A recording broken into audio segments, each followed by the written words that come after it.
So good evening, everybody. Welcome to Nivarana's Public Health Forum discussion. For those of you who are joining the Nivarana event for the first time, Nivarana is a public health platform which was founded in 2022.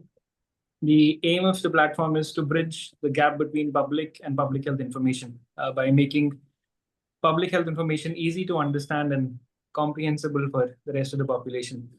Our mission is to amplify voices, especially of the systematically marginalized and underprivileged communities, by raising awareness about our collective health-related challenges in order to foster empathy among those in positions of power, ultimately with the hope of inspiring collective action for a more just and equitable society. And before I start today, we are doing this public health forum for the past 3 years, and this is roughly our 15th or 16th public health forum. And I've never realized that we have never really defined who is an expert for our forums. So I wanted to start with that today. And today's session will be in a mix of Hindi and English. हमारे साथ एक आशा worker जुड़ी हैं, one community health worker अभी हमारे साथ जुड़ी हैं, तो हम हिंदी और इंग्लिश मिक्स में आज बात करेंगे. And for us, an expert is a person who either is a domain expert who has done PhD, studied a lot inside classrooms, knows the core concepts कि उसके पीछे framework क्या है and theory क्या है. Either that is an expert for us, or a person who has lived experience, जो वो problem झेल रहे हैं, they are living with that problem, or somebody who is working with people on ground who are dealing with that problem. So these broadly come under the domain of expert as per Nivarana, and that's how we choose our panel. We ensure हमारे panel में there are people from the ground, there are people from universities, and people who have in-depth knowledge of across different age groups. So we also don't rely on white hair and number of degrees to decide who our expert is. So with that, today's topic is digitization of public health, and if that is really achieving that target of an equitable society, क्या digitization हमारे सारी services का हमारे समाज को equal बना रहा है, सबके पास services पहुंच रही हैं कि नहीं, आज हम वो discuss करने वाले हैं.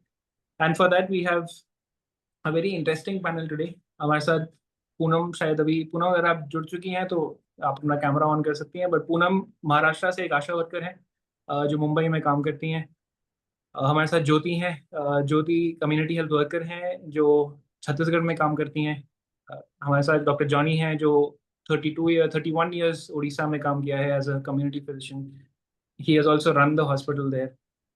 हमारे साथ ऋतिका जुड़ी हैं जो एक प्रोफेसर हैं of economics in IIT Delhi, and she is also the author of a book called dissent on Aadhaar. If you have not read it, I guarantee you will enjoy reading that book. So please get that book and read it. And lastly, we have Akshay with us. Akshay is a doctor by background who then decided to switch to technology and is now using technology to make the society more equal. And he's also the managing editor, technical editor at Nivarana. Akshay is the person who's managing our website and doing. If you think our website looks great, it's all Akshay. So this is 5 people who are joining us today. So thank you सबको हमारे साथ आज जुड़ने के लिए, take out time, and also the audience who has taken out time to be a part of this.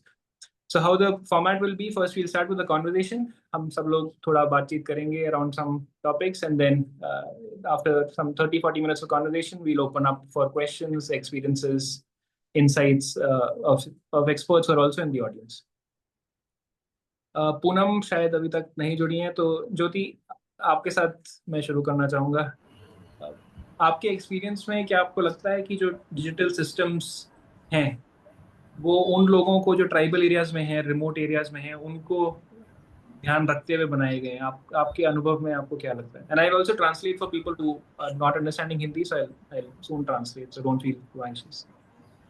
Good evening everyone. मेरा नाम ज्योति खरे है और मैं छत्तीसगढ़ की रहने वाली हूँ और अभी मैं एक कम्युनिटी हेल्थ वर्कर हूँ.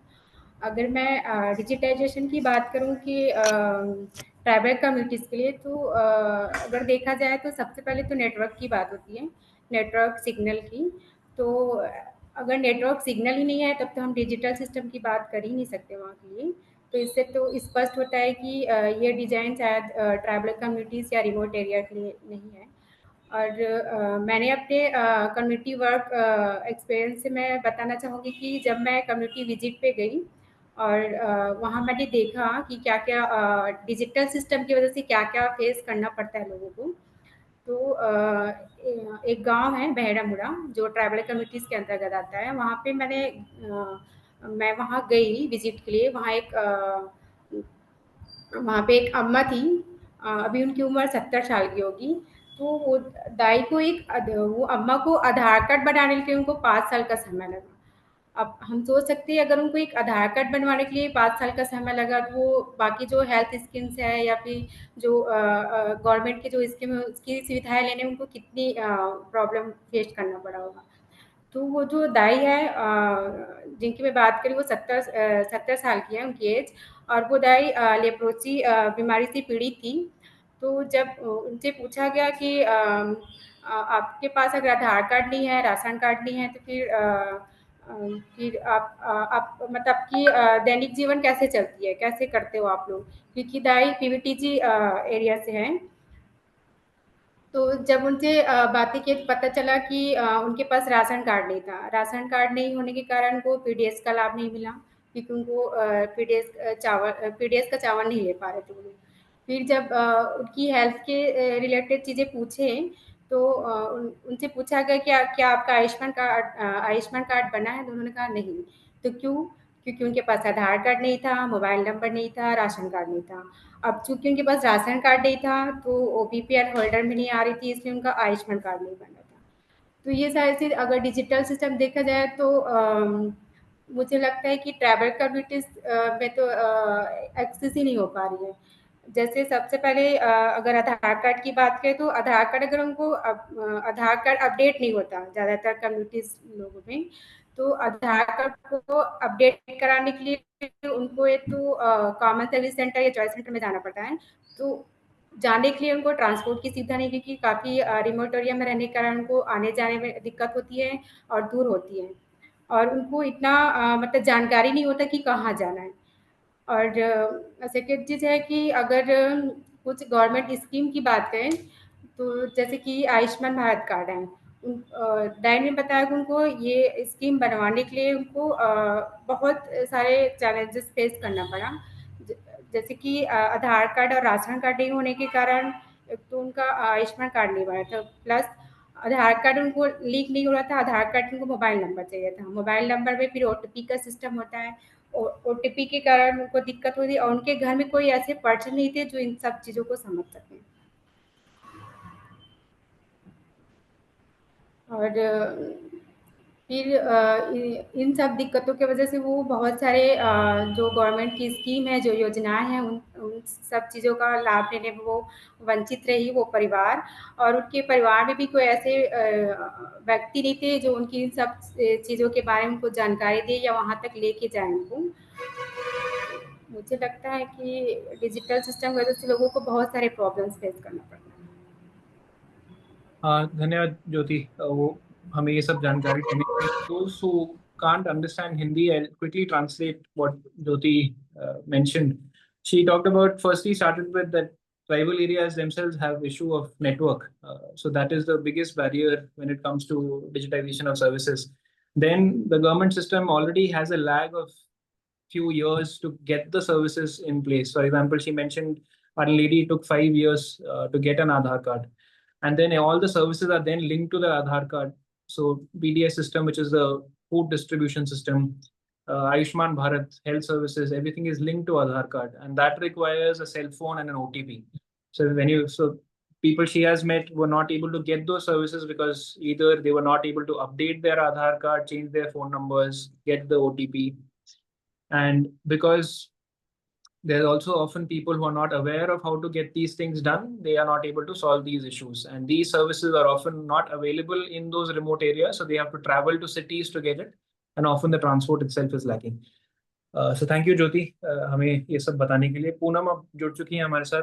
नमस्ते पूनम। आपको आपका इंट्रोडक्शन मैं पहले ही दे चुका था, तो डायरेक्ट आपके पास मैं सवाल लेकर ही आता हूँ कि आप आशा वर्कर हैं, आपने मुंबई में बहुत काम किया है, तो आपका काम जो रोजमर्रा का काम है वो कैसे बदला है जब हम ये डिजिटल चीजों की बात करते हैं? क्या ये इसने आपका जो काम है वो आसान कर दिया है या नए चैलेंजेस आ गए हैं? आप अनम्यूट करके हमसे, आप म्यूट में हैं।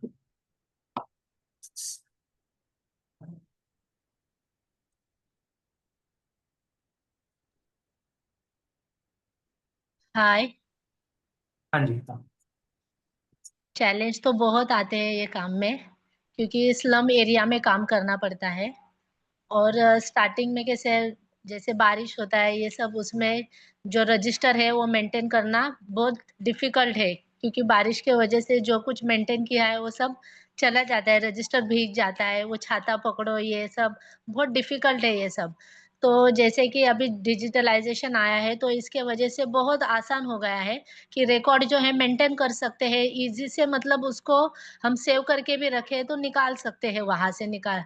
तो मतलब एक अच्छा ही है डिजिटलाइजेशन है तो।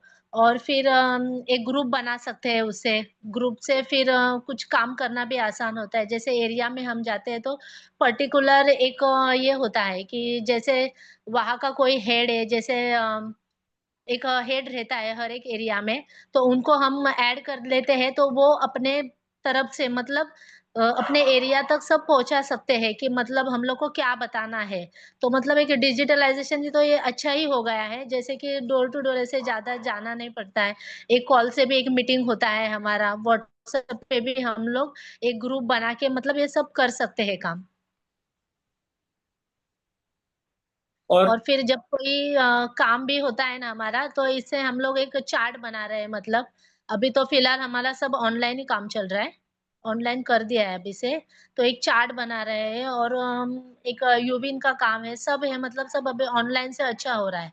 कोई भी रिकॉर्ड मिल रहा है, जैसे कि रजिस्टर में नहीं मिलता था पहले, ढूंढना पड़ता था और बहुत सारी बुक्स बनती थी हमारी। एक एएनसी का बुक अलग, पीएनसी का बुक अलग, बच्चों का अलग। अभी ऐसे नहीं हो रहा है, एक ही इसमें फोल्डर में, मतलब कि जैसे फोल्डर हो रहे हैं हर चीज के, फोल्डर ओपन किया तो हर चीज मतलब हर एक इंफॉर्मेशन डिटेल में मिल रहा है। कुछ ऐसा जो जो अब कठिनाई हो रही है, जो पहले ठीक लग रहा था, अब ऐसा कुछ कभी अनुभव किया आपने? हाँ, कठिनाई ये है कि ऑनलाइन काम मतलब बोल रहे थे, तो ऑनलाइन के साथ वो लोग अभी रजिस्टर भी मेंटेन करने को बोल रहे हैं।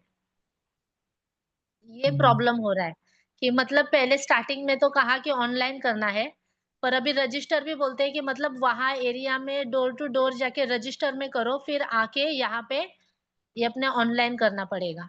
तो ये मतलब डबल होता है फिर, और इतना टाइम नहीं होता है कि एक दिन में।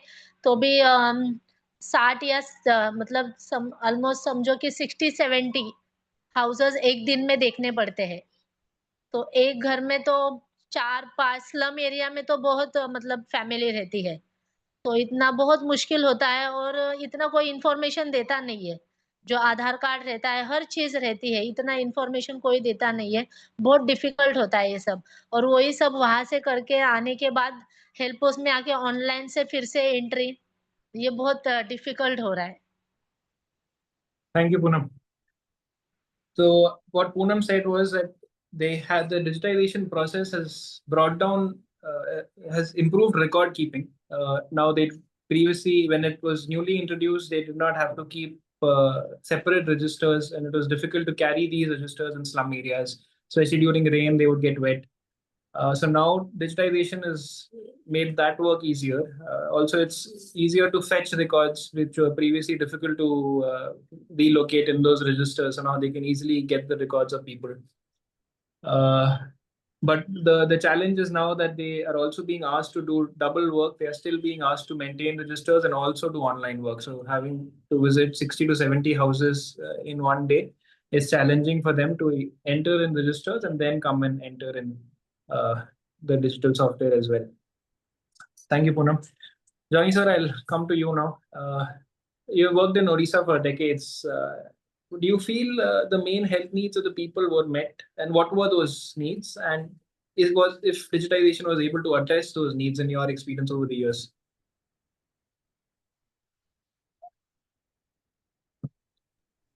Yeah, thanks, Parth. And thank you to Jyoti and Poonam for their inputs.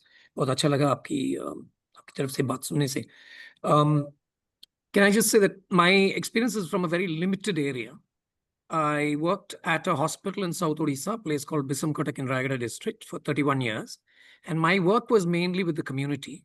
So we worked with 54 villages It's only around a 14,000 population, mainly Adivasi villages, and I worked with the same community for 30-something years. So walking together towards health for all, education for all was the kind of approach. So that's the context from which I'm speaking. Now, I look back at, say, 1995, when we created our first little MIS, put a notebook in every village and tried to track births, deaths, and pregnancies. What were the key health issues then? It was malaria, tuberculosis, mother and child issues, lots of maternal deaths, along with lack of access, total lack of understanding of health issues. It was a foreign subject. There was, of course, poverty and almost total illiteracy. Now, when I look at it 30 years later, 2025, our commonest health disease in adults is hypertension. A very high proportion of adult males in the tribal community have hypertension. Our commonest cause of death is chronic kidney disease of unknown origin, non-diabetic, non-hypertensive people dying of kidney disease, causes unknown. We still have the infectious disease burden. There's TB, nothing has happened to it. It's exactly as it was 30 years ago. Malaria keeps going up and down. It was down for a long time. It's coming back a bit. Respiratory infections are still there. And again, access is still an issue. Understanding of health is still an issue. Affordability is still an issue. So now if I say those are, I'm just throwing some up and say those are the burdens. My question is, what of these can digitalization address? And what of these does digitalization address? So that was the question I was trying to face from that context, which is similar to many other places in central India. Now, to my mind, digitalization is like any technology. Like any technology, it is a tool, not a goal. And sometimes we get on campaign mode and the success of the method becomes more important than the goal. Our commitment becomes to a method. So whether it be mobile phones, whether it be digitalization, whether it be AI, these are all tools. We lived without it before. We can too now. But definitely, like Jyoti said, it makes, Poonam said, it makes a lot of efficiency, speed, possibilities that we could not do with a manual or without the use of digital stuff. Two, I would say digitalization technology is neither good nor bad in itself, though it can be used for both. It can enhance the gaps. It can bridge the gaps. It can increase the efficiency of program implementation, monitoring, etc. It can also increase the efficiency of corruption. It can increase the efficiency of exploitation of power. That is also true. Thirdly, tech tools always give an advantage to those who have an inborn head start of earlier exposure, quicker aptitude, and so on. The gap can be narrowed faster in this generation than it could in the previous generation, but there is definitely a digital divide there. Fourthly, tools give you speed. They don't give you direction. And so if we are headed in the wrong direction, it will get us there faster. For example, with the MIS, if my intention is to fudge data, technology makes it easier to fudge. At this point, I also say that what I find, a lot of the data that we call the HMIS, the MI, Management Information Systems, to my mind, is actually an information management system. Because if you look at the way our MIS is designed, we are all looking at our utilization indicators, not at outcome indicators, never at status indicators. For IMR, you still have to look to the SRS or the NFHS. We don't look at the MIS data. And this is because the MIS is used primarily to monitor staff performance. If you look at it carefully, you know what I mean. And therefore, there is a vested interest. There is a fear. If I report what is, I'm in trouble. That's why I call it an information management system. How do you handle the information so that it doesn't become an issue? That becomes the purpose. So if my intent is to fudge, no technology in the world is going to sort out that problem. And I see this so clearly in the work we've done. So to me, these are some of the issues. It is not a lack of data. It is not a lack of, we have a fantastic health system in our country with penetration and reach is enormous. However, we have an essentially amoral problem. We have an integrity issue. We have data everywhere, but no policy is based on data. In my years as a consultant with the government of Odisha, this is what we found again and again, because we don't believe in the quality of our data. And therefore, the conclusions we come to are a problem. And what we find is now everybody just wants your data. Data is the new oil. Nobody is interested in actually the community, the public, what happens to their health. It's just the data that everybody's chasing. In hospitals, digitalization has huge potential. In public health, we have to be so careful that digitalization does not become a barrier. Again, what Jyoti said initially, because I don't have network, will I lose my rations? Because connectivity is poor, will I actually lose what I could have got earlier? And I find this is happening in both education and in healthcare. In education now, with the digitization of admission of school records, you find a situation where I can't move my child from school A to school B because the teacher has to go to the town to do some digital work before that can happen. So if digitalization improves reach, improves conditions for people, absolutely there. But it should not at any point exclude or take away what we had before this happened. I'll stop there for as a kind of take. Thank you. Thank you, sir. So, like you said, digitization is a tool, not a goal, and it can take us either way, and sadly, quickly either way if not used well. I'll translate that to Hindi so that it's equal in both languages. What sir said कि digitization, जैसे पुनः आपने कहा कि कुछ लाभ भी है और कुछ नुकसान भी है कि डबल काम हो रहा है बट काम तेजी से भी हो रहा है.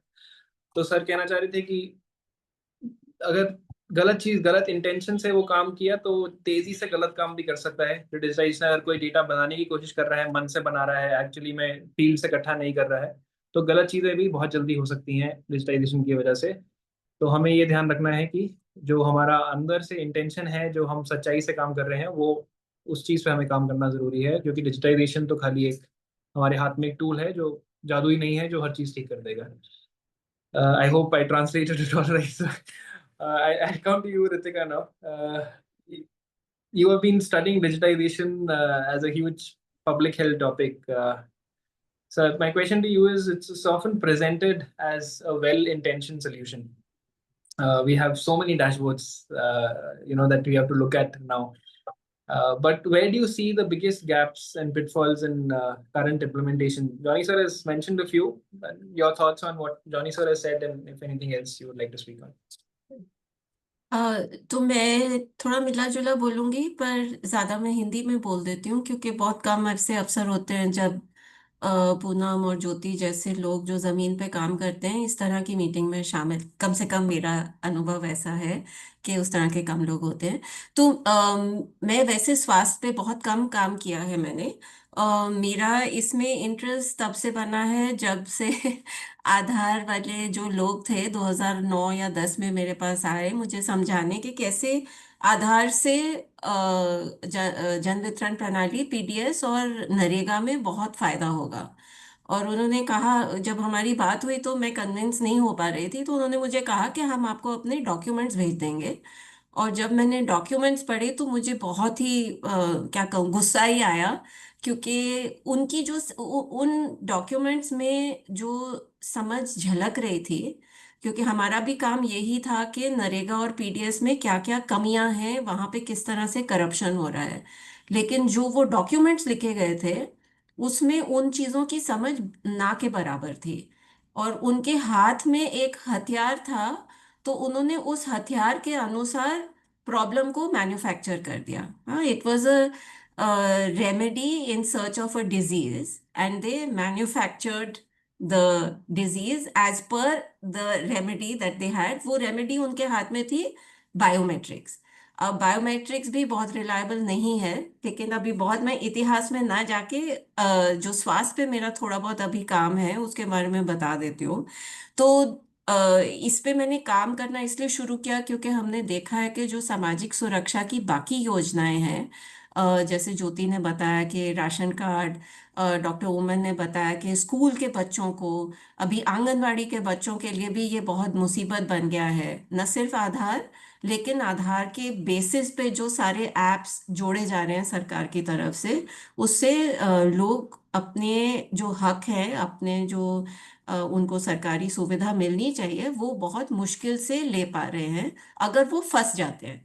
और ऐसा नहीं है कि एक ही जैसे महिला है जिसका आधार बनाने में 5 साल लग गए, उस तरह के बहुत सारे लोग हैं। किसी का अगर खो गया, अगर उसमें कुछ स्पेलिंग मिस्टेक हो गया, डेट ऑफ बर्थ, ये सब की वजह से लोग बहुत फंस रहे हैं बाकी चीजों में भी। तो इस आधार और बाकी सारे डिजिटलाइजेशन से स्वास्थ्य में क्या हो रहा है, इसको समझने के लिए हमने 2-3 जगह जाके काम और लोगों से बात की है। फ्रंटलाइन वर्कर्स से काम की है, उदयपुर और सलूम्बर में बीएचएस वालों ने मदद की। यहाँ जशपुर में एक सर्वे किया हमने, 30-35 जो सरकारी सुविधाएं हैं वहाँ की एएनएम और आंगनवाड़ी कार्यकर्ताओं के साथ, और फिर जो पीएचसी और सीएचसी में डॉक्टर और बाकी फार्मासिस्ट एक्सेट्रा है उनसे भी बात की। विशाखापट्टनम और एएसआर डिस्ट्रिक्ट, वहाँ पे जो ट्राइबल एरिया है आंध्र प्रदेश का, वहाँ पे भी कुछ एएनएम से बात की है। और हाल ही में एक दिन हम नूह गए थे हरियाणा में, जो बिल्कुल यहाँ बगल में है। वहाँ पे 2 आंगनबाड़ी कार्यकर्ताओं से बात की। तो वहाँ एक तो बिग पिक्चर वाली बात है, जो मतलब कि जो सरकार की तरफ से इतना पुश हो रहा है डिजिटलाइजेशन का, उसके पीछे उनकी मंशा क्या है। मेरे ख्याल से ये समझना बहुत ज़रूरी है। क्योंकि कभी कभी ऐसे लगता है कि वो इसलिए कर रहे हैं क्योंकि उनके पास ये टेक्नोलॉजीज उपलब्ध हैं। अगर हम स्वास्थ्य में, मेरी समझ जो है, अगर वो हम देखें तो सबसे ज़्यादा ज़रूरत अभी ये है कि ज़मीनी स्तर पर हम डॉक्टर और नर्स और बाकी जो डायग्नोस्टिक्स हैं उस तरह की सुविधाएं लोगों को विश्वसनीय रूप से उपलब्ध करवाएं। They should be reliably available. और वहाँ के जो स्टाफ हैं उनकी थोड़ी बहुत अकाउंटेबिलिटी होनी चाहिए। अम, ये इस पे जोर ना देकर अभी हम ऐसे इसके पीछे पड़ गए हैं कि पूरा डिजिटलाइज हो। जैसे डिजिटलाइजेशन कर देने से जो सारी बाकी हमारी हेल्थ नीड्स हैं वो अपने आप ठीक हो जाएंगी। तो मेरा ख्याल है ये putting the cart before the horse है ना, कि मतलब सीढ़ी को ऊपर से चढ़ने वाली बात है। आप कि जो चीज़ पहले करनी चाहिए, जो स्वास्थ्य सुविधा है उसको मजबूत करिए और फिर उसको साथ साथ आप डिजिटलाइज करिए। तो अगर हम ये भी माने कि सरकार की मंशा इनके इसके पीछे अच्छी है, तो भी मेरे ख्याल से एक जिस तरह से उसको इम्प्लीमेंट किया जा रहा है वो बहुत आपत्तिजनक है और वो बहुत नुकसान भी कर रहा है। Let me explain what I mean. It is being forced down people's throats and it is being made compulsory। हर चीज में फ्रंटलाइन वर्कर को धमकाया जा रहा है। ये नहीं करो, आधार लिंकिंग नहीं करोगे तो सैलरी नहीं आएगी, ये नहीं करोगे तो ये हो जाएगा। अब जैसे मेरे ख्याल से ये विशाखापट्टनम का जो के आसपास का जो ट्राइबल एरिया था, वहां पे एक बहुत ही सिंसियर एएनएम थी जो अपना फील्ड विजिट करने गई। अब वो ऐप में ऐसे हो गया कि आपको जियो टैगिंग के साथ वहां पे मार्क करना है that I have visited this lady for breast feeding counselling या जो भी है। अब वो ऐसा इलाका था जहाँ पे नेटवर्क नहीं था, तो नेटवर्क के लिए वो थोड़ा पहाड़ी पे चढ़ी, वहां पे अपना जियो टैगिंग वाला करने लगी। तो उसको एक मैसेज आ गया उसके थोड़े दिन बाद, मैसेज मतलब शो कॉज नोटिस आ गया दैट आप झूठ मूठ चढ़ा रही थी कि मैं वहां गई हूँ, आपका जियो टैग 300 मीटर से ज्यादा दूर है उस महिला के घर से, and therefore you should tell us why you should not be terminated और सस्पेंडेड और समथिंग लाइक दैट। तो इस तरह से हर तरह के फ्रंटलाइन वर्कर, चाहे वो आंगनवाड़ी वर्कर हो, चाहे एएनएम हो, चाहे आशा हो, सबके ऊपर इस तरह से बहुत दबाव डाला जा रहा है। अभी आईसीडीएस में जैसे जो टेक होम राशन के पैकेट मिलते हैं, हरियाणा में मिल्क पाउडर दे रहे हैं, सब जगह ये एक ऑर्डर चला गया है कि आपको इसका फेशियल रिकग्निशन करना पड़ेगा। ऐप से आपको उसका फोटो लेना होगा कि आपने उसको दिया है।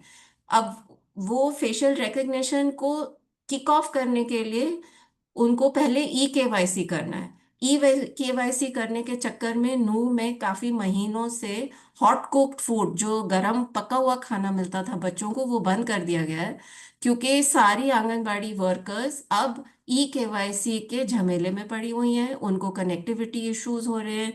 जो मोबाइल जब दिया गया है तो वो बहुत खराब क्वालिटी का है, उसका मेमोरी स्पेस बहुत कम है, जो ऐप बना है वो बहुत क्लंकी है, उसका डिफॉल्ट हिंदी नहीं इंग्लिश है।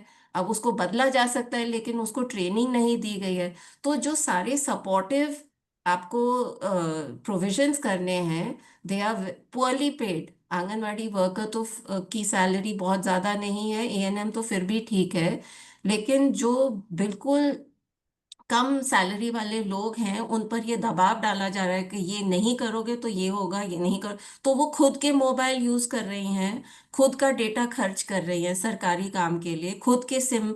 तो एक तो उनके ऊपर आर्थिक बोझ है, ऊपर से मानसिक प्रेशर है। व्हाट्सएप ग्रुप में बार बार मैसेज आते हैं, ये किया कि नहीं, अब ये फोटो भेजो, अब ये वीडियो भेजो। तो जो उनका असली काम है बच्चों को खिलाना, उनको पढ़ाना सिखाना, उनको कोई गेम्स खिलाना, होम विजिट करना, वो उस पे ऑब्वियसली कुछ ना कुछ प्रेशर पड़ रहा है और वो डिस्प्लेस हो रहा है।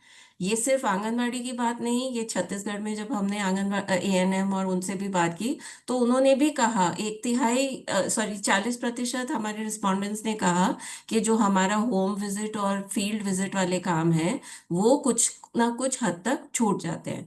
सो I don't want to go on and on, मैं बहुत बोल सकती हूँ। लेकिन मुझे ऐसे लग रहा है कि एक तो ये हमें पूछना चाहिए कि इसके पीछे उनका उनकी मंशा क्या है। अगर मंशा अच्छी भी है तो फिर इस तरह से लाठी चला के और इतना दबाव डाल के कंपलसरी करना के पीछे क्या क्या उसका तुक क्या है। मुझे नहीं लगता कि मुझे ऐसा लगता है कि वो बहुत बेतुकी बात है जो अल्टीमेटली नुकसान कर रही है। आप जैसे पूनम ने बताया, डिजिटाइजेशन से फायदे हैं। अगर उनको ठीक से सपोर्ट किया जाए, उनको ठीक से सुविधा दी जाए तो उनका काम आसान हो सकता है। जितना वो कर रही हैं उससे वो बहुत ज्यादा कर सकती हैं। लेकिन जैसे डॉक्टर उमन ने कहा कि जिनकी मंशा ठीक नहीं है, फ्रंटलाइन वर्कर्स की मंशा ठीक नहीं है, तो वो फेशियल रिकग्निशन में आपको THR का फोटो चढ़ा देगी, उसके बाद सारे पैकेट खुद रख लेगी। आपकी डिजिटाइजेशन और फेशियल रिकग्निशन से जमीनी करप्शन पर कोई फर्क नहीं पड़ेगा जहाँ पे उसको करने का मन नहीं है। ये भी बहुत प्रॉब्लम है जुड़ी हुई कि आप अकाउंटेबिलिटी के नाम पर इन फ्रंटलाइन वर्कर्स की सर्वेलेंस कर रही हैं। जैसे मैंने वो शो कॉज नोटिस की बात कही, आपको जरा भी ट्रस्ट नहीं है, आपको अपनी फ्रंटलाइन जो स्टाफ है उस पर आप भरोसा नहीं करते, उनके ऊपर इस तरह से दबाव डाल रहे हैं, तो जो वर्क कल्चर है, जो मॉरल इशू डॉक्टर उमन ने भी कहा, वो आपको एड्रेस टेक्नोलॉजी नहीं कर पाएगी। मेरे ख्याल से डंडा लगाने से ये वर्क कल्चर वाली जो प्रॉब्लम है, अकाउंटेबिलिटी, रिस्पॉन्सिबिलिटी, जो काफी जगह लोग कर रहे हैं, जो बहुत लोग अपनी जितना हो सकता है उससे भी ज्यादा कर रहे हैं। मैं ये मानती हूँ कि बहुत निकम्मे भी हैं, हर तरह के वर्कर्स हैं, लेकिन वो निकम्मे क्या 50% हैं या 20% हैं वो हमें नहीं पता। और मेरे हिसाब मतलब जो थोड़ा बहुत मेरा अनुभव है कि कम से कम जो फ्रंटलाइन वर्कर्स हैं वो थोड़ा बहुत तो घूम ही लेती हैं। जो डॉक्टर CHC और PHC में बैठते हैं वो काफी हद तक गायब रहते हैं, लेकिन उनके ऊपर शायद बायोमेट्रिक अटेंडेंस और इस तरह के डंडे कम चलते हैं। तो आप जो सबसे कमजोर है सिस्टम में उस पे सबसे ज्यादा दबाव और ये सब डाल रहे हैं, और लंबे समय में मेरे ख्याल से ये नुकसान करेगा। एक डॉक्टर वुमन ने ये भी बात कही, उसके लिए मैं चैट में एक लिंक दे रही हूँ कि सब ये जो प्रेशर है वो डेटा मोनेटाइज करने का भी पीछे शायद सोच है। तो उस पे एक छोटा सा आर्टिकल है, वो मैं अलग से भेज रही हूँ, वो इस टॉपिक से थोड़ा अलग है, इसलिए उस पे मैं यहाँ नहीं बात कर रही। Thank you. Thank you, Ritika. I'll quickly summarize what Ritika said. She talked about her interest starting when Narega and public distribution system was going to be digitized, and the Aadhaar people came to her to get her I think input, opinion, or approval. I don't know which one was. So that's how it started. But what she found in the documents was a lack of understanding of corruption, which was the intervention was trying to address. She talked about her study, which looked at 35 services. They interviewed frontline workers in multiple states to understand how those services were getting affected. And they found that 40% of the respondents said that they were not delivering services as well as they were delivering it before because of digitization. She also talked about what is the intention behind digitization, the government's intention of digitizing services, and if the intention is correct, then why is it being implemented in a very top-down, forceful approach where the people who have the least power in the system, which are the frontline ASHA workers, A&M workers, why are they being forced to implement and how that is impacting their work? For example, she spoke about the food delivery in Anganwadis, where facial recognition has become mandatory, and one entire region is not being able to give hot cooked food to children because they are not able to get that KYC verification done. And there are language issues in the application. The app is slow. The phone given by the government is often not working. So frontline workers are already paid very less. Now also have the mental stress because their job is at stake because of this digitization. And there's also added financial burden because now they have to pay from their own pockets to ensure that the work is done. Thank you, Ritika. That was quite comprehensive. You covered almost everything that is problematic in the way digitization is happening. I'll now move to Akshay. What is the most important concern related to digitization that we are not taking as seriously as we should, in your opinion?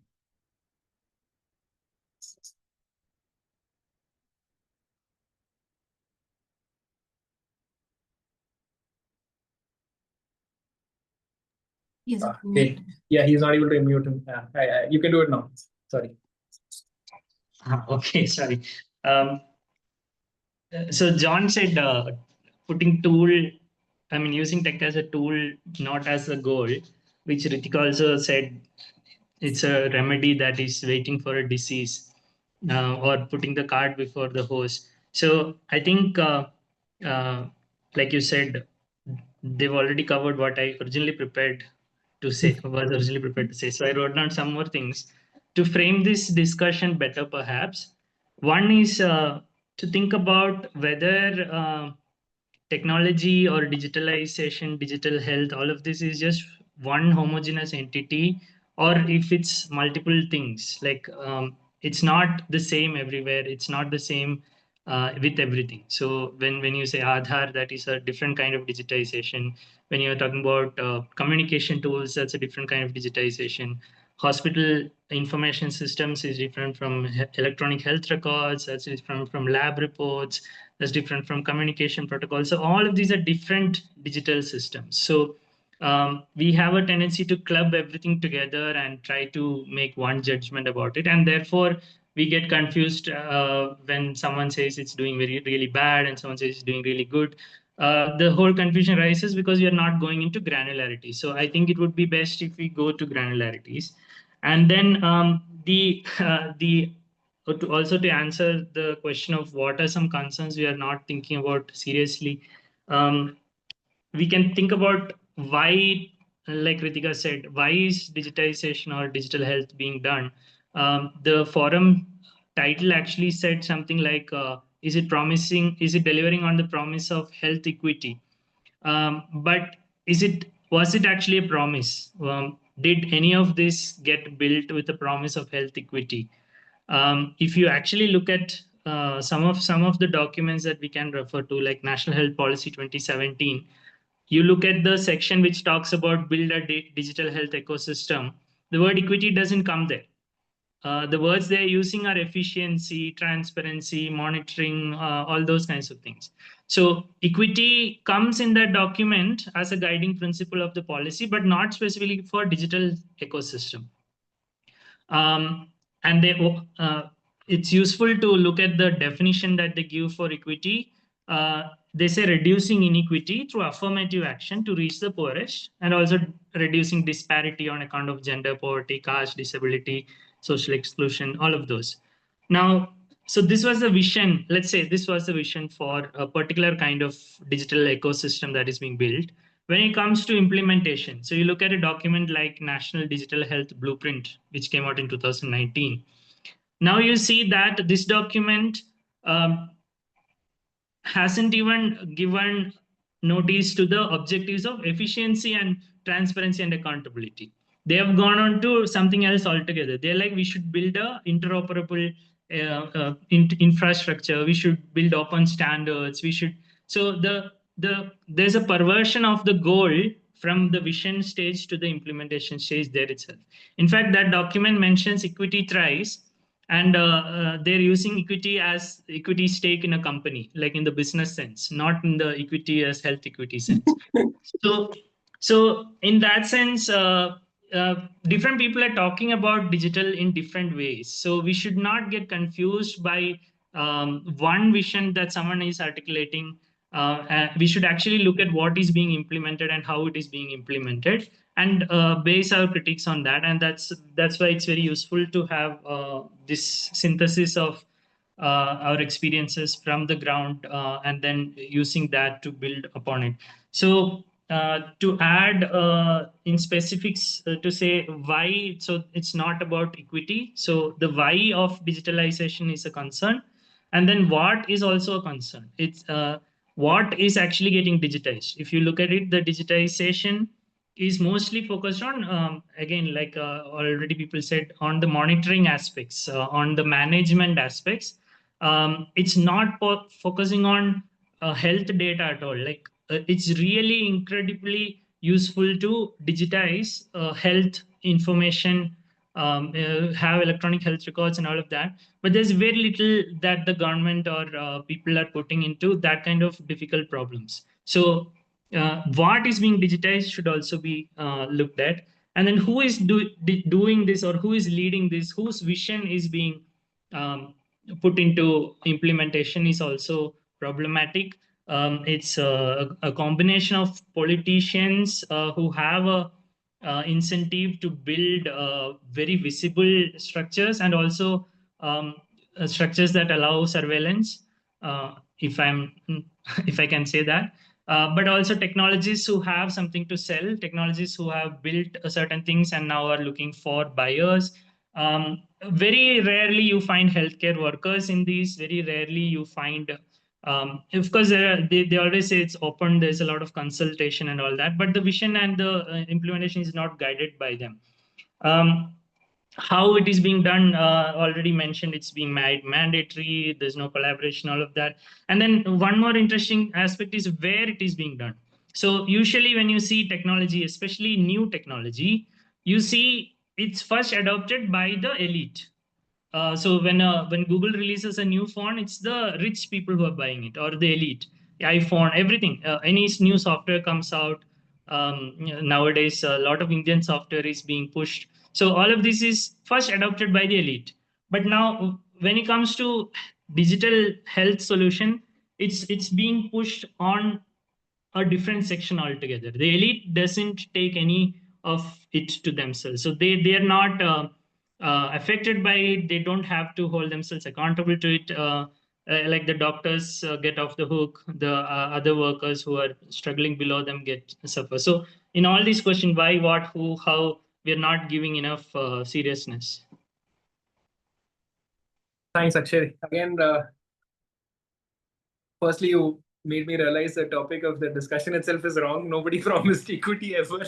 I was somehow imagining we had been promised कि हमारा समाज और better बन जाएगा, equal हो जाएगा if we digitize interventions. But some very important thing that you have raised is what is getting digitized. I think क्योंकि पूनम ने शुरुआत करी और पूनम ने बताया कि काम काफी आसान हो गया है.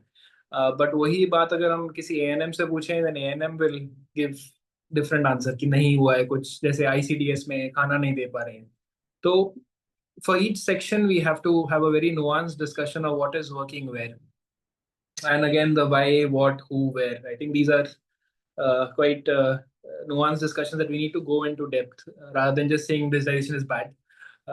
All digitization is bad. We need to have a better discussion. And thanks Akshay for bringing that up. I'll go back to Poonam.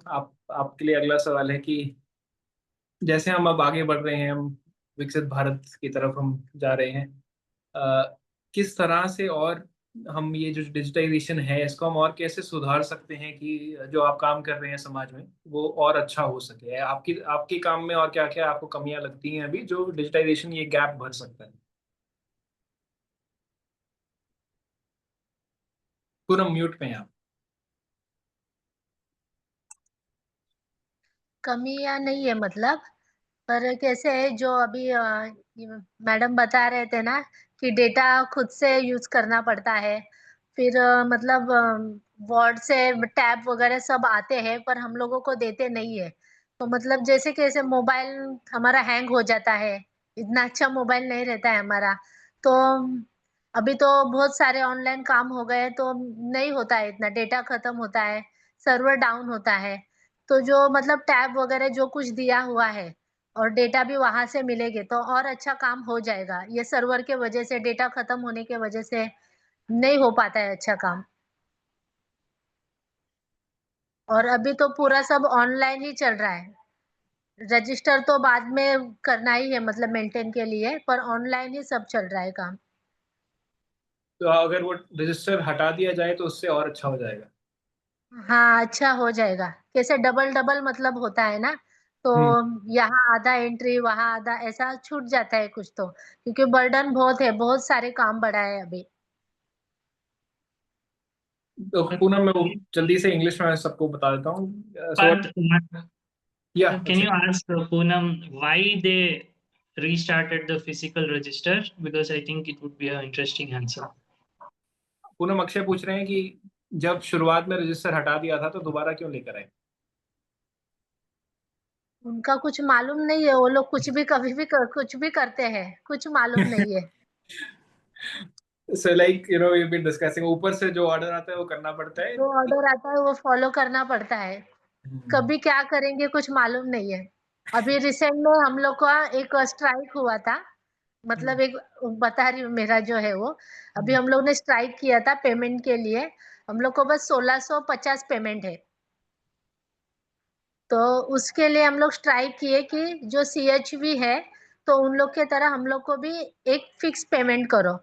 तो पेमेंट तो इन्होंने फिक्स किया नहीं है, 10,000 ऐसा कहा है, पर हर एक आशा को 2,000 पॉपुलेशन देना है। और अभी जब कैसे हो रहा है कि सब कंस्ट्रक्शन के काम चालू हो रहे हैं, सब स्लम एरिया हट रहा है, तो हर एक आशा को 2,000 पॉपुलेशन मिलेगा कैसे? तो बहुत सारे को अभी ब्रेक दे दिया है फिलहाल। मैं खुद अभी 4-5 दिन से ब्रेक पे हूँ, क्योंकि मेरे पास पॉपुलेशन नहीं है। जब पॉपुलेशन आएगा, कंस्ट्रक्शन का काम चालू हो जाएगा, तो तब तक ऐसे ही अटैच में रहो। एरिया से कॉल आ रहे हैं कि दीदी कब इंजेक्शन है, कब आना है, आप आ नहीं रहे हो, 2-3 दिन हो गया है। अभी उन लोग को हम बता नहीं सकते, हम लोग को घर पे बिठाया है। So if there is any journalists, I can see few journalists who have joined us. This is one major issue happening in Mumbai right now, where Ashas went on a strike because of they were demanding pay hike on a fixed pay, but they were told that their pay will be increased to 10,000, but only if they have a population of 2,000 which they are serving. And now the population of 2,000 was redistributed between some powerful Ashas, and the others were sent on a break. They were asked to sit at home and come back once they have a population of 2,000, which makes no sense because it's their community and they're still getting calls from the community asking for help. But these Ashas are not getting a salary and not on job. They are on a break right now. So this is one issue which is happening in Mumbai. So thanks Poonam हमें बताने के लिए जो आप झेल रहे हैं मुंबई में अभी. But again, it's all a top-down approach. Orders come from top. They are not discussed with the people in the front line, and they are without any logic. They have to follow those orders. Something else which Poonam also mentioned was things will get better if they are provided with support in terms of technology, monetary support for get the recharge done, and technical support with the application. And if the registers are removed, because currently it's leading to double work and they are missing filling data either in the register or in the app because it's too much work for them. ज्योति, अगला सवाल आपके लिए है कि जैसे tribal areas में आप काम करती हैं, वहाँ डिजिटाइजेशन और कैसे हम और लोगों को सर्विसेज पहुंचा सकते हैं, ऐसा क्या होना चाहिए डिजिटाइजेशन में कि वो और इंक्लूसिव बने और ट्राइबल कम्युनिटीज में हेल्प कर सके लोगों को? पहले तो ऐसे इंफ्रास्ट्रक्चर तैयार करना चाहिए और लोगों तक पहुंचाने के लिए नेटवर्क और सिग्नल की सुविधाएं देना चाहिए ट्रैवल कम्युनिटीज़ में।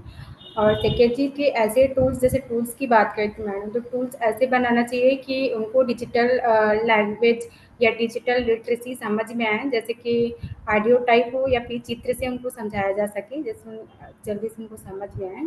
और जो भी कॉमन सर्विस सेंटर है या फिर जो भी सेंटर है जिसमें डिजिटल काम होते हैं, वो गांव के आसपास या उन्हीं के एरिया पे होना चाहिए, ताकि उनको आने में दिक्कत ना हो या तो ज़्यादा दूर ना जाना पड़े, जिससे उनको ट्रैवलिंग चार्जेस या फिर और कुछ काम कराने में दिक्कत ना हो।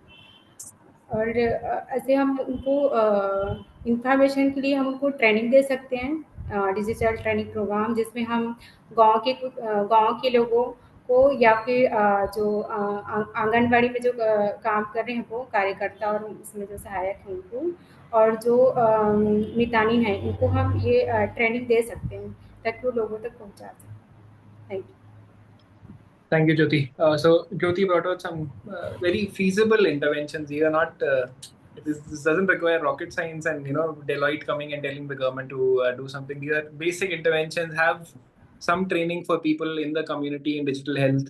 Have centers within the villages where people can go and get services which are digitized, get access to those services. And the tools which are being made should be made in such a way that they're easy to understand for the people and not too complex. Thank you, Jyoti, ये solutions बताने के लिए. Johnny sir, over to you now. From a community perspective, how do you think digitization can genuinely improve lives of people?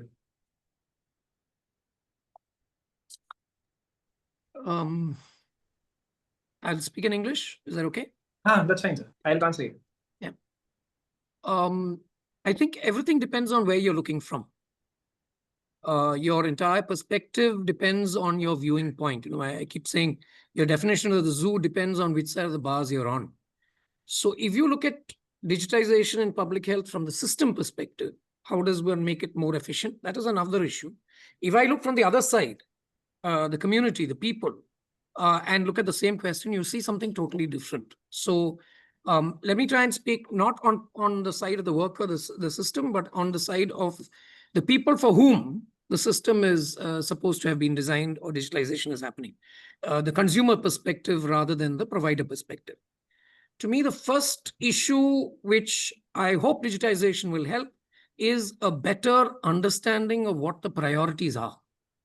A better planning, which is more influenced by information. See, we are very keen on catching the Anganwadi on the rations.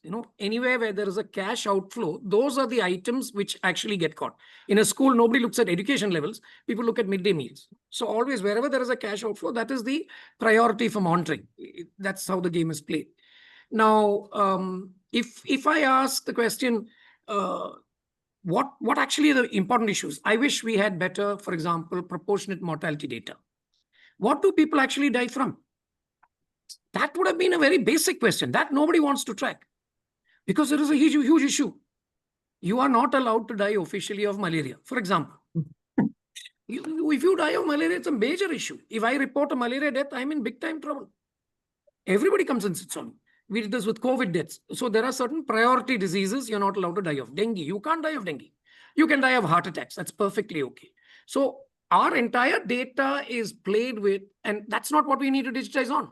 So my first point would be, as a citizen of India, I would ask digitization in the health system, please be used to get us ordinary, straightforward data on outcomes, on health status issues, to let us know what are the priorities. Where should our money be being invested? I'm in tribal health. The entire tribal health ecosystem thinks that tribal people only have 5 problems. malaria, TB, sickle cell disease, mother and child issues, and malnutrition.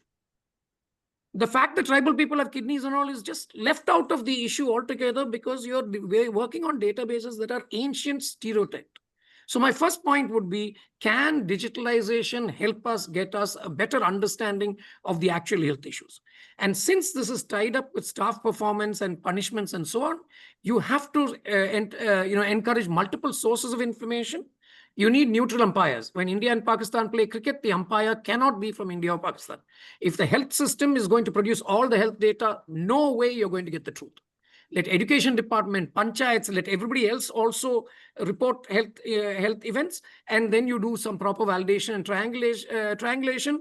And if you don't like the message, don't shoot the messenger. So I think, first of all, we need a desire to know the truth, and then only we can actually prioritize, because I find program allocation is totally different from ground reality, because we do not want to acknowledge the ground reality. For example, men have no place in public health. Public health is only about mother and children.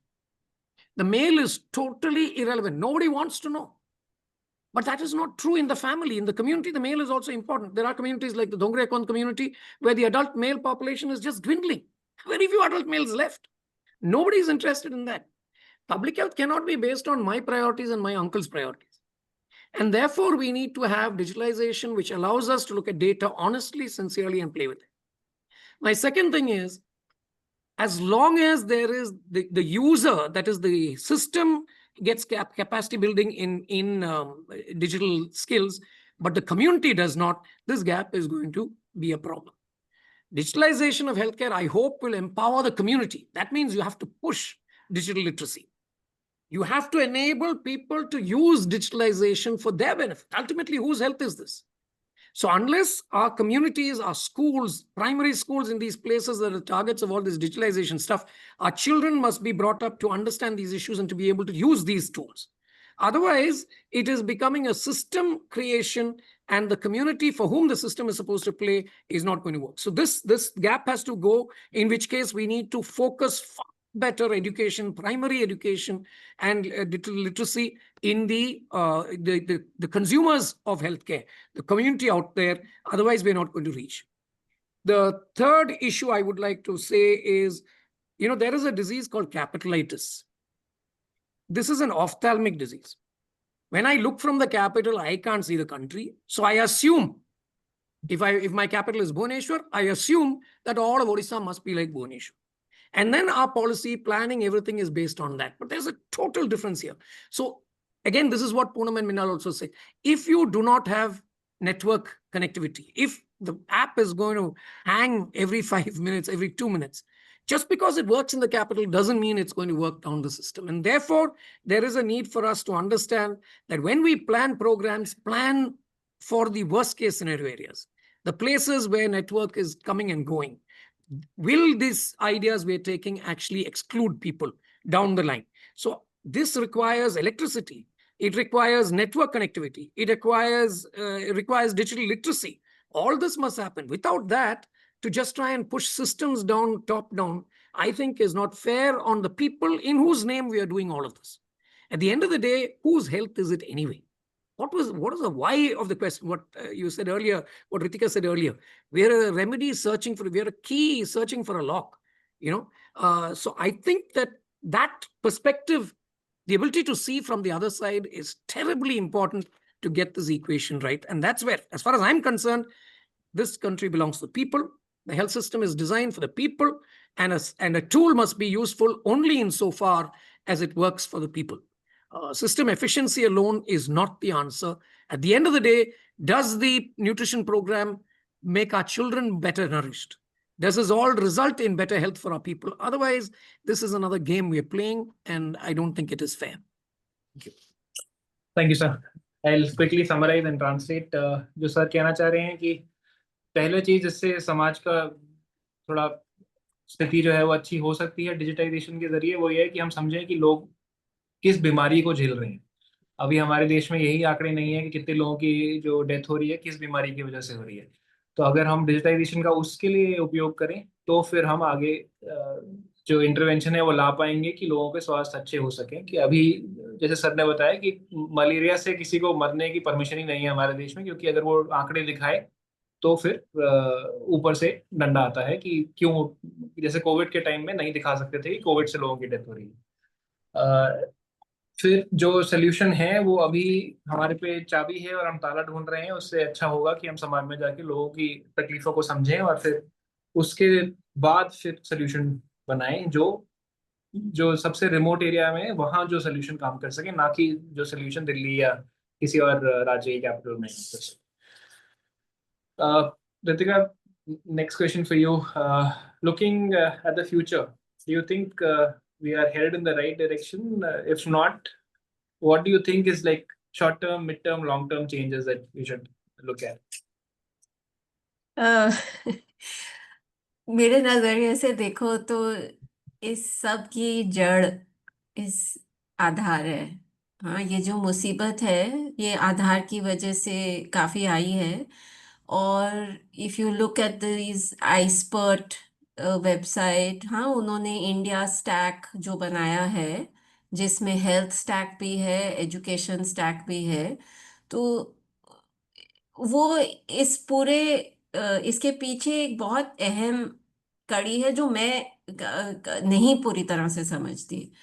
तो मेरे ख्याल से आधार जो compulsory कर दिया गया और जैसे बच्चों को छोड़ दिया, लेकिन अब वो क्या कर रहे हैं कि बच्चों के लिए अपार आईडी आ गई है और अपार आईडी बच्चों के लिए कंपलसरी है और अपार आईडी बनाने के लिए आपको आधार चाहिए। हाँ, तो वैसे ही हेल्थ में भी इसी तरह से आभा आईडी अभी तो इतना प्रेशर नहीं डाल रहे, लेकिन अगर आगे जाके मुझे ये बहुत डर लगता है कि हेल्थ में अगर आभा आईडी जो आधार के बेसिस पे बन रही है उसको कंपलसरी किसी ना किसी चीज के लिए कर दिया जाए। इक्का दुक्का अभी भी हम सुनते हैं कि महिला हॉस्पिटल पहुंची तो उसे आधार मांगा गया और उसके पास था नहीं, तो वो वहीं पर दरवाजे पे चौखट पे उसकी डिलीवरी हो गई, या कहीं पर शायद एक मौत भी हो गई। तो इक्के दुक्के केसेस तो सामने आए हैं, लेकिन बहुत बड़े पैमाने पर आधार को मूल स्वास्थ्य सेवाओं के लिए इतना अभी शायद कंपलसरी नहीं किया। मेरे ख्याल से जो हेल्थ इंश्योरेंस क्लेम करेंगे आयुष्मान भारत वाला, शायद उनके लिए कंपलसरी हो। तो ये हेल्थ में हमें सोचना चाहिए कि मतलब ऑलरेडी हमने देखा है कि जब पीडीएस में, नरेगा में, आंगनवाड़ी में इसको कंपलसरी बनाया गया तो किस तरह से लोगों का नुकसान हुआ, मौतें हुई।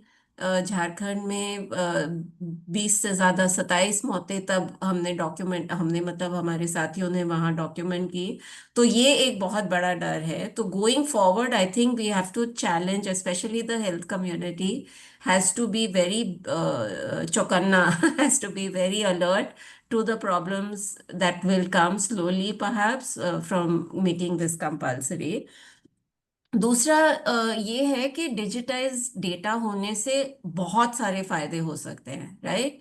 जो आंगनवाड़ी कार्यकर्ता काम कर रही है उनका काम आसान हो सकता है। ASHA worker, we met an ASHA worker वहाँ जशपुर में, बहुत ही अलग छटा हुआ गांव, वहाँ की आशा वर्कर जो ऐप से बहुत परेशान थी। शी सेड कि हमारे लिए अब एक चीज आसान है कि पहले अगर कोई भी डॉक्यूमेंट मांगती थी ना, एएनएम, तो मुझे पहले वो महिला के पास जाना पड़ता था, फिर वो मुझे डॉक्यूमेंट देगी, उसकी फोटोकॉपी होगी, फिर मैं उसको लेके जाऊंगी सेंटर।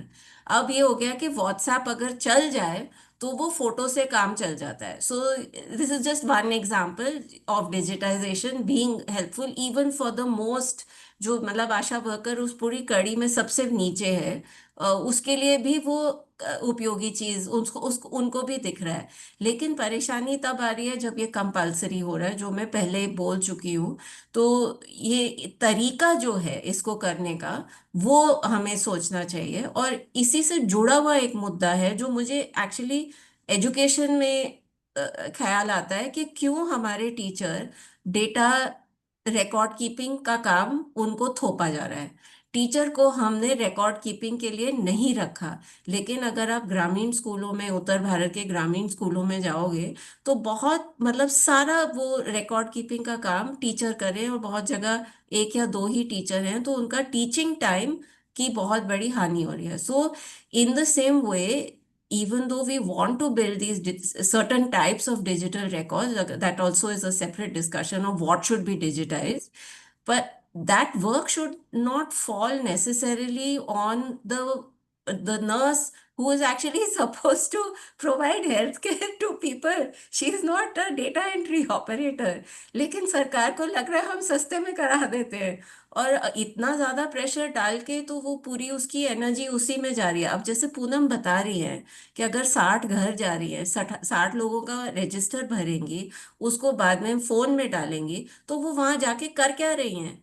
बाकी बातचीत हो भी पा रही है कि नहीं, ये भी एक सवाल है, राइट?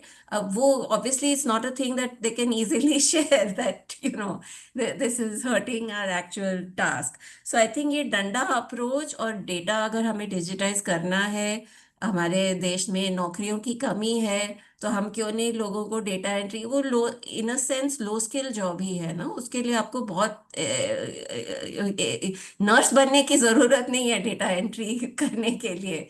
डेटा एंट्री के लिए आप 10वीं 12वीं पास होंगे और थोड़ा बहुत फोन चलाना सीखेंगे तो आप कर सकते हैं. So I think that's another thing that needs, like the burden on health workers, जो उनका काम नहीं है वो हट जाना चाहिए. और तीसरी बात जो पहले वाले पॉइंट से रिलेटेड है, जो एक्सक्लूजन से है, ये जो हम जो थोड़ा बहुत काम किया है पिछले 1-2 साल में स्वास्थ्य पे, वो एक्चुअली मेरी कोलैबोरेटर जो है वो फ्रांस की हैं, और एक ये हमें मौका मिला कि हम फ्रांस के बारे में भी थोड़ा सीखे, जहाँ का हेल्थ सिस्टम दुनिया का सबसे अच्छा है. और अभी वहां पे भी ये जो आधार लॉबी मैं कहती हूँ, उस तरह के लोग शायद सक्रिय हैं, तो वहां पर भी लोगों पर बहुत प्रेशर है कि वो डिजिटल के थ्रू ही अपना स्वास्थ्य की सुविधा ले लें. तो जैसे व्हाट्सएप पे या एक ऐप है जिससे they can contact their doctor, schedule their appointments. अब वो समाज बहुत अलग है, literacy is 100%, digital literacy is high, it's advance country, वहाँ पे इंटरनेट है, सब कुछ है. And in spite of that I was pretty shocked. We met people who were from Bordeaux, and they said कि हमारे यहाँ पे लोगों को फोन करना, स्मार्टफोन यूज करना नहीं आता. खासकर जो बूढ़े लोग हैं वो नहीं कर पाते, उनको नहीं समझ आ रही कि ये हमें कैसे इस पे नेविगेट करना है. वो कहते हैं बोर्दो जो इलाका है वहां पर इंटरनेट की भी प्रॉब्लम आ रही है, कि पूरा फ्रांस पेरिस नहीं है, उन्होंने हमें कहा. तो आप समझ सकते हैं, अगर फ्रांस जैसे देश में भी अभी वहां पे कुछ कंपलसरी नहीं है, लेकिन दबाव बनाया जा रहा है, तो वहां पर भी इस तरह की दिक्कत आ रही है. तो हमारा तो स्थिति बहुत ही, मतलब इससे बहुत ज्यादा लोगों को तकलीफ होगी, सिर्फ बूढ़ों को नहीं, लेकिन हर तरह के लोगों को इस तरह की दिक्कतें आ सकती हैं. सो आई फील कि डिजिटाइजेशन के हम खिलाफ नहीं हैं, लेकिन उसको किस तरह से किया जा रहा है वो बहुत ही आपत्तिजनक है. और आखिरी इससे जुड़ा हुआ पहलू है कि हमारे यहाँ पे डेटा प्रोटेक्शन लॉ के नाम पे क्या बना है, और अगर वो जीडीपीआर जैसा बहुत ही अच्छा कानून भी अगर होता, तो क्या उस हम उम्मीद कर सकते हैं कि वो उसी तरह से लागू होगा जिस तरह पे वो कागज पे लिखा गया है? अगर मेरे खिलाफ, मेरे डेटा, हेल्थ डेटा का कुछ दुरुपयोग होता है, तो मैं कहाँ लड़ती फिरूंगी? हाँ, मैं तो फिर भी पढ़ी लिखी हूँ, पर मेरे में भी हिम्मत नहीं होगी. जो गांव के लोग हैं, अगर उनका हेल्थ डेटा बेच दिया जाए और उनको जबरदस्ती कोई बेचने की कोशिश की जाए, तो वो समझेंगे भी नहीं कि हमें जबरदस्ती क्या थोपा जा रहा है. इसको कैसे पता चल गया कि मुझे डायबिटीज है या हाइपरटेंशन है या टीबी है? अगर किसी को टीबी है, वो जानकारी उसके एम्प्लॉयर के पास चली जाए, तो वो उसको नौकरी से हटाने का डर हो सकता है. अगर वो if they do manual labour, then they might think, oh this person is too weak. So people's data can be weaponized against them. It can be monetized by some people for their profit. That's one kind of problem. But when it is weaponized against people, that is another kind of problem. And we don't have the legal framework which would protect people, and certainly people don't have the ability to fight these big giants. They won't even know कि मेरा data किसने चोरी कर लिया और कहाँ से ये लीक हुआ, कहाँ आप सिर पटकते फिरोगे. सो या I'll stop with that. Thanks, Ritika. So to summarize, we are not headed in the right direction. We have to anticipate a lot of problems and prepare ourselves right now to deal with them, like data security, like things becoming compulsory, like ABA ID. Will that impact access to services? Even immunization now requires an OTP. People whose slums were burned down came to my center for vaccine, and they could not. We gave it ultimately without uploading it online. But if anybody analyzes human data, India's vaccine coverage has significantly dropped, which is not the ground reality because we are still giving the vaccines. But so ultimately, the question becomes of intention of why do we want to do whatever we're trying to do, and if we keep asking the questions around intention, I think we will be able to correct path ultimately in the future. Akshay, hoping that you'll end this discussion with some positive hope. Give us some examples of how digitization can actually have an impact in promoting inclusivity and और लोगों को include कर सके जो हमारा digitization process है. Are there any examples or anything you can suggest? I'll start with a question which anyone can attempt to answer. Can you tell me which is the most widely used software in digital health in India or in digitization of health in India? Most important, most critical, without which the whole country would stop working. WhatsApp. Okay, thanks, but that's the right answer. We already heard Poonam say and Ritika say examples of how WhatsApp is being used. And when we look at a tool like WhatsApp, we shouldn't look at the tool as a solution. It's the way it is being used that we should look at. So in Poonam's example, Poonam probably without instructions, I'm not sure, but created a group of people and then used that to communicate. So what you see there happening is problem solving where the problem is through agency and autonomy of the individual who is at that place. So you can take any tool, and if it follows these kinds of principles where it gives autonomy to its user, it allows flexibility in how the user uses it. So the thing with WhatsApp is it doesn't have specific columns where you can put exactly the specified data in that specific form. You can use it in any way you want. You can create a group, you can message in different ways, you can use it for photos, and people who can't even read use it to send voice notes. So a lot of communication happens even without like reading, writing skills. So those principles we should, if we bring into any of our tools, and John also started with an example, a positive example of how to use data. Like you have hospital systems where you can collect data of who is coming to your hospital and figure out where to prioritize. And a lot of people are doing it. A lot of well-meaning hospitals across the country are doing that. They're collecting data. They're figuring out where people are spending time within the hospital. Where can we improve efficiency? They're figuring out what is the problem that they should be putting their money on. Everything they're doing. So, but even there, what you can see is it's not a mandatory single software that's coming from CDAC or now ABDM or whoever with strange requirements on how you should use it, why you should use it. It's left to each independent organizations and groups and individuals to figure on their own as to how they need to use it, what they need to use. And one possible thing that also got mentioned is in the chat by Kimberly. Literacy is very important. Digital literacy is also important. Literacy and digital literacy are slightly different, and that's what comes up in France example, as Ritika said. People may not know how this software works, how web works, what is a server, what is a client. So those kinds of literacy is also important. And there's many states where people have put effort into digital literacy also. Digital literacy mission is there.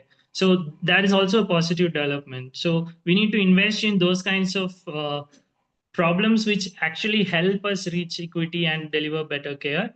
and that automatically translates to good for people. Thanks, Akshay. I think ultimately it's understanding what is the problem and then designing a solution by giving agency to people who are experiencing their problem, rather than Johnny says capitalitis disease.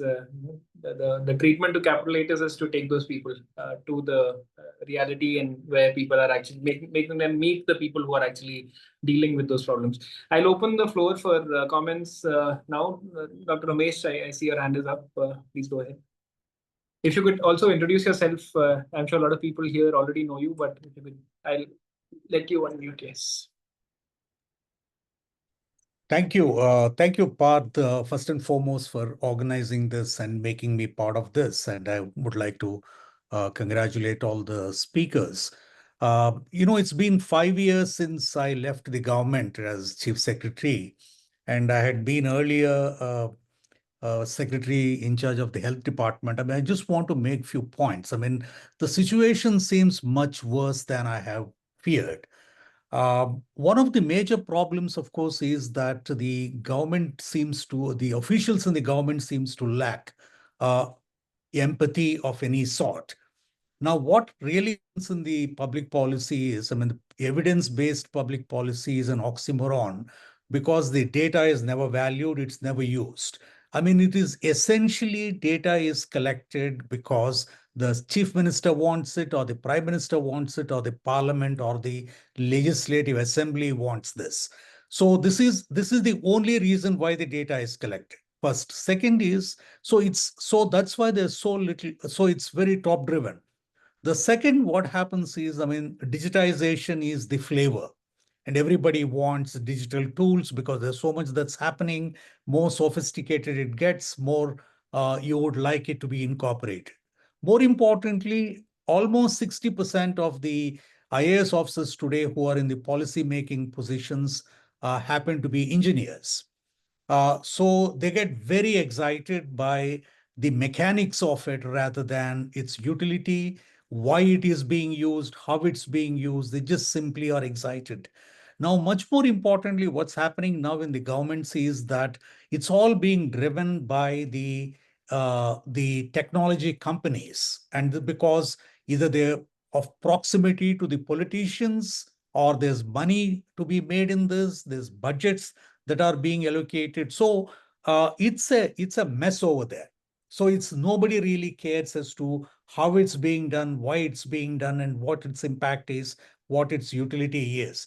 And it's also is a problem because there's a very little feedback that comes back to the policy positions. And it's because it's usually who's consulted. It's the director of public health or the director of medical education, and they themselves have very little understanding, appreciation, knowledge. Because you see, actually, if you see fundamentally the primary health care itself, I mean, what are the functionalities? There may be lots of it, but in practice, what is the primary health care system? What does it do? Why does it exist? What is its utility? What are the interventions that are required in terms of policy propositions?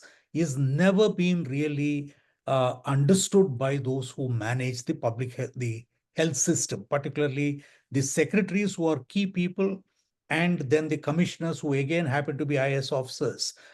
So I think, I mean, what I would like to propose is, I mean, this is a very interesting fundamental conversation. And I think you really need to give a feedback because it's really a vacuum in terms of this sort of a feedback as to what needs to be done, how it needs to be done, because this is being driven by the technology companies because they just want to make money. And they're not interested really on this utilitarian approach. I mean, what is the feedback? What's its impact? How does it impact the policies and policy propositions, resource allocations, and really an effective change? And the equity is the last proposition that is involved.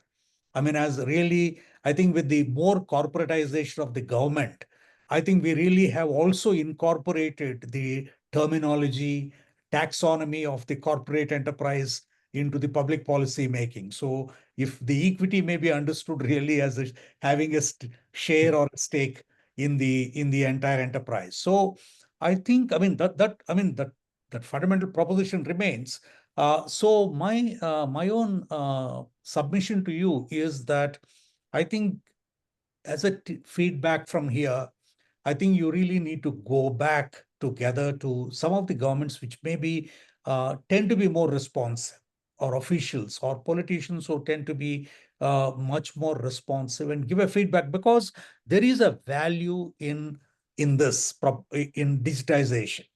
But how it should be done, what should be done, and in what way it should be done is really, because I mean, if one looks at, I thought they would start with hospital record digitization, automation, because that would have a high value at one level, at the tertiary level.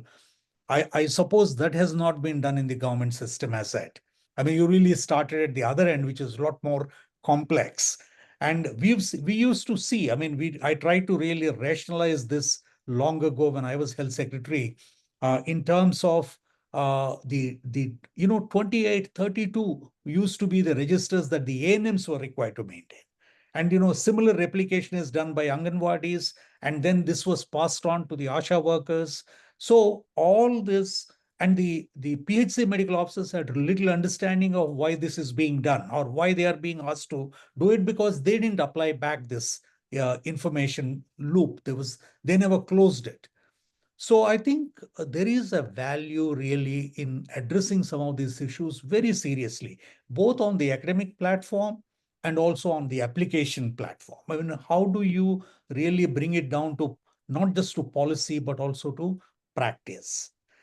So this is really, I believe, has the highest value if this feedback can be given to the policymakers, as well as those who are practitioners at the PHCs and the directors of medical public health, medical education, secondary hospitals, because they also are absolutely clueless in this regard. So my request is, kindly take this up seriously. I mean, I can lend my own little bit, because though I'm not in the government, but still, I retain certain connectivity. And the Aadhaar is a scary proposition. I mean, what Ritika has said. Recently, I was visiting I just went to a city, a town in Vijayawada in Andhra Pradesh, just to visit a urban health center. And I was horrified to see that the people without Aadhaar are being turned away. No medicines are being dispensed, no diagnostic tests are being done. The doctor. So, I mean, I think this again needs to be amplified. I mean, obviously the governance now is completely without any sense of empathy or proportion. It's a very mechanistic manufacturing corporate type of an approach. But I think still we need to raise this issue. Thank you, Dr. Ramesh.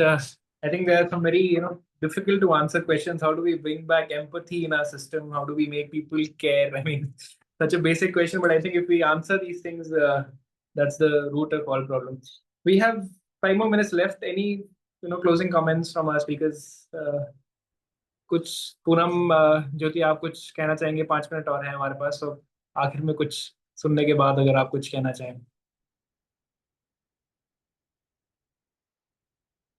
Ritika, Johnny sir, Akshay, आप mute पे हैं Poonam.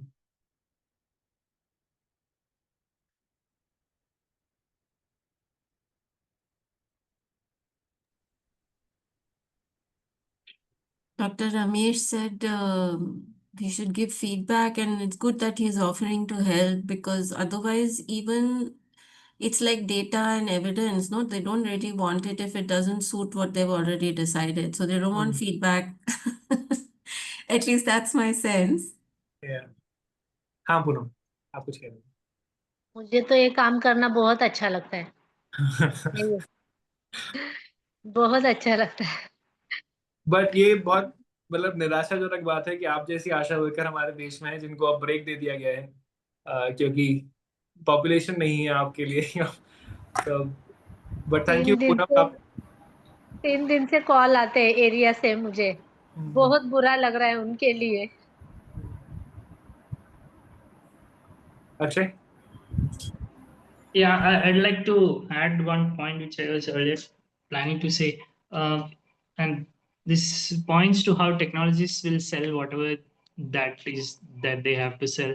If you look at how things are going, there was a time when everything was a website and a portal, and then everyone was like, no, everything has to be an app. And then everyone was like, now everything has to be blockchain. And now they're going to say everything has to be AI. I mean, they already started, but till the next thing comes, it will be AI everywhere. So what we need to probably also remember is whenever this new technology comes, they are not new, they are not life changing or completely different. It has to be seen from the same lens of how the older technologies were. They'll be as useless unless the principles are followed, and therefore we shouldn't hesitate to call out what we intuitively understand, that this is not working. Just because we do not know how AI works, if it doesn't work for people, we know people, then we should be able to call it out. And of course, if someone is listening, they can. Thanks, Akshay. Ritika, Johnny sir, any closing comments? Maybe I would just say that to me, the most important question was something you mentioned, Parth, to keep on asking, why do we do what we do? Because I think this lack of asking the why question, हम जो भी करेंगे, अपने आप को पूछने का है कि हम क्यों कर रहे हैं, ये किसके लिए है? नहीं तो जस्ट ऊपर से कोई बताता है करने क्या है तो करते हैं, या सब कर रहे हैं इसलिए करते हैं। तो डिजिटलाइजेशन हो या एंटीनेटल केयर हो या जो भी हो, अपने आप को बार बार हमको पूछने पड़ेगा कि हम क्यों कर रहे हैं, why do we do what we do? And I think that whoever asks why is a troublemaker, gets into trouble. But that is the single most important question we must constantly ask. Otherwise, we're going to confuse the goals with the tools, the vehicles with the destination. Thank you, sir. Ritika? It's related to what he just said. अभी पीछे दो चार दिन पहले ही मैंने एक documentary है China की 1 चाइल्ड पॉलिसी पे, वहाँ पे 20-25 साल 30 साल जितने भी साल 82 से लेके 2015 तक दे हैड दिस पॉलिसी कि एक ही बच्चा हो सकता है शहर में और गांव में।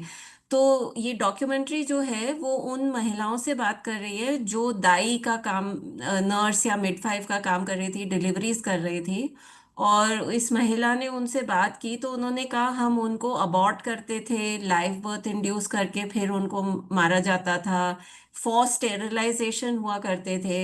और वो अब अगर 2000 ये पिछले 5 साल में बनी है, और अब वही महिलाएं जिन्होंने मतलब ये सारे अबॉर्शन स्टेरिलाइजेशन जबरदस्ती किए, वो ये बार बार कहती हैं कि हमें बोला गया तो हमने किया। और जैसे अभी भी हमारे जो फ्रंटलाइन वर्कर्स हैं उनका भी वही हाल है, खाली हम उनको ये नहीं कह रहे कि आप बच्चे मारो या फोर्स स्टेरिलाइजेशन करो, लेकिन कुछ जो उनको काम बोले जा रहे हैं करने और जो वो इसी वजह से कर रहे हैं क्योंकि उनका इतना ज्यादा दबाव है, उनके भी कॉन्सिक्वेंसेस इस तरह के हो सकते हैं कि किसी को दवाई नहीं मिल रही, जैसे डॉक्टर रमेश ने बताया, किसी का कुछ छूट रहा है, किसी का कुछ छूट रहा है। तो हमें ये जो ऊपर से डंडा वाला मतलब ये जो पैरेलल दिख रहा है चाइना की 1 चाइल्ड पॉलिसी के दौरान, जो लोगों पे अत्याचार ही हुआ और कैसे लोग बोल नहीं पाए, जो फीडबैक वाली बात डॉक्टर रमेश ने कही, और वो रास्ते खोलने और कैसे खुले रखने की हम कोशिश कर सकते हैं, आई थिंक वो बहुत जरूरी है। That was, I think, a great note to end on, that all of us need to collectively question and keep questioning. कि जो हो रहा है, क्यों हो रहा है, and how can it get better? And I would urge everybody who's here, if you want to write, you can always write on ground realities and send an email to us at Nivarana. We'll happily publish it. I think we need to build more literature of what's actually happening on ground, and sort of, help people to go get away with capitalitis, and so that at least sitting in Delhi, they can understand what's happening on ground. Thank you, everybody. Jyoti, Poonam, Ritika, Johnny sir, Akshay, for joining us today. Dr. Ramesh, for sharing your insights. This was a great discussion. I would invite everybody who has spoken, even Dr. Ramesh, to, if he can collectively come and document this discussion today as a brief comment or some news article or something, so that this entire discussion reaches at least one person who can hopefully feel empathetic and think of changing the system. So thank you so much, and we will soon have another discussion in the coming month. This discussion was on our last month's theme of digitization. This month our theme is medical education in India, so we'll be coming back with another discussion on what's happening in medical education. Thank you all for joining, and have a good week ahead. Bye. Thank you. Thanks for inviting. Bye. Bye. Thank you so much. Thank you. Thank you so much. Thank you. Thank you. Thank you, everybody. Thank you, Bye. Pan. Bye. Bye.